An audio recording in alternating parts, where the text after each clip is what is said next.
out. I mean, because this is so scary. I mean, there's no type of indication. For James, it was a virus he didn't think much about.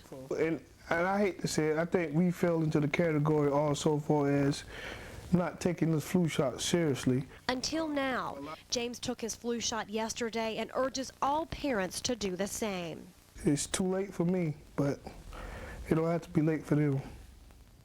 Now, funeral services for Jemiah are scheduled for this Sunday at 1:30 at Old Mount Zion Church in Bowman. The thing that alarms me here, this happened so fast. If in fact it is the flu that killed her, it happened really quick. Really did, and her dad said she showed no signs, but what they really think is the asthma combined with that virus is what was just a deadly mix. All right, Tabitha, thank you.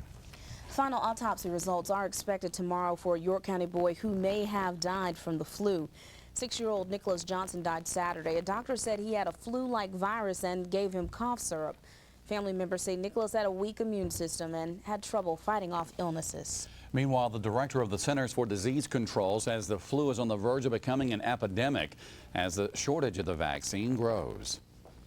The good news is we've probably vaccinated more people than we ever have before against influenza, and that means more people than ever are protected. But the unfortunate situation is that there are still localized shortages, and we've got to take steps to address those shortages. Since the 2 U.S. manufacturers of the vaccine say they have run out of supplies, the CDC may look to Europe for help finding more shots.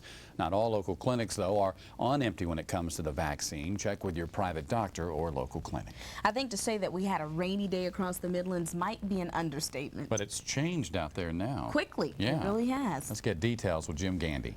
That's right. We saw quite a bit of rain throughout the day and some warm air that came in. But now look at News 19's live double Doppler radar is showing that the rain is moving out of the area. This is our 50-mile range from our radar here in Columbia, top Lexington Medical Center. The rain has already passed through Columbia. It's about to end in Camden. It'll be ending soon in Sumter. It's already ended down in Orangeburg. So for tonight, we're going to start to see the clouds moving out as well, but colder air is going to be coming in. 50 degrees at 7 o'clock, 46 degrees at 10 o'clock, but it looks like some dry weather ahead.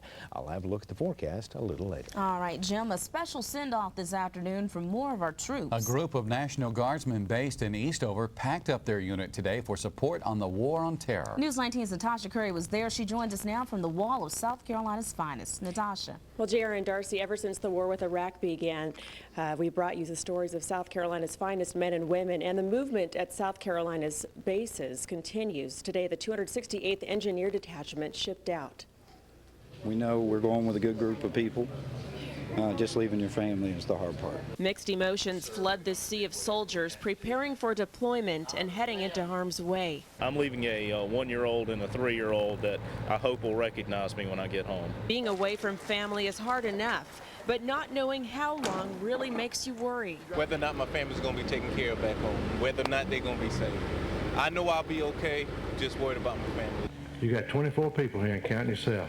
Bring them all back safe and sound. Staff Sergeant Dave knows his mission. When they're in the theater like that, you know, they set up their base camps and they need a fire department. So we move in, we become the fire department for that base camp. If there's a helipad, we cover their helicopter landings. Right now, all these trucks are packing up to head out to Fort Jackson, where the soldiers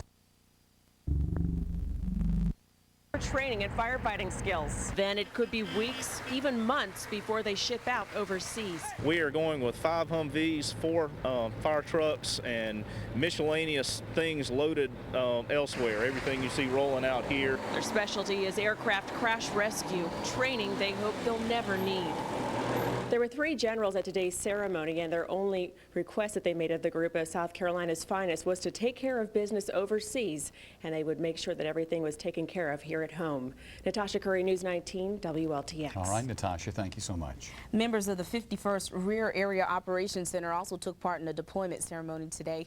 Those men and women are part of an engineering battalion based in Florence. They'll stay at Fort Jackson through the holidays and then move on to their next assignment. Well, new video tonight shows more of what happened inside a low-country high school when police stormed in for a drug raid last month.